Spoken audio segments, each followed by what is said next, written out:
এবার জেনজিদের বিক্ষোভে উত্তাল ভারতের লাদাখ। পৃথক রাজ্যের মর্যাদা ও চাকরিতে কোটার দাবিতে রাজপথে নেমে আসেন জেনজিরা। এরপর তাদের কাঁধে কাঁধ মিলিয়ে বিক্ষোভে যোগ দেন সাধারণ জনতা। পুলিশ পরিস্থিতি নিয়ন্ত্রণে আনার চেষ্টা করলে নিহত হন অন্তত 4 জন এবং আরও কয়েকজন বিক্ষোভকারী আহত হন। পরিস্থিতি স্বাভাবিক রাখতে জরুরি ভিত্তিতে লাদাখে কারফিউ জারি করে সরকার।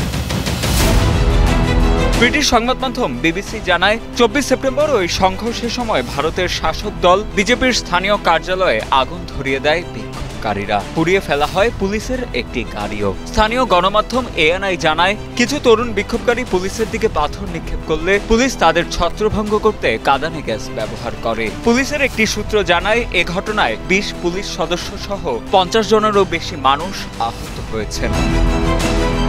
এমন ঘটনার জন্য আলোচিত পরিবেশকর্মী ও শিক্ষাবিদ সোনম ওয়াংচুককে দায়ী করেছে ভারতীয় কেন্দ্রীয় সরকার। তারা বলছে, ওয়াংচুক উত্তেজনাপূর্ণ বক্তব্য দিয়ে জনতাকে সহিংসতার পথে ঠেলে দিয়েছেন, যদিও অভিযোগটি অস্বীকার করেছেন তিনি।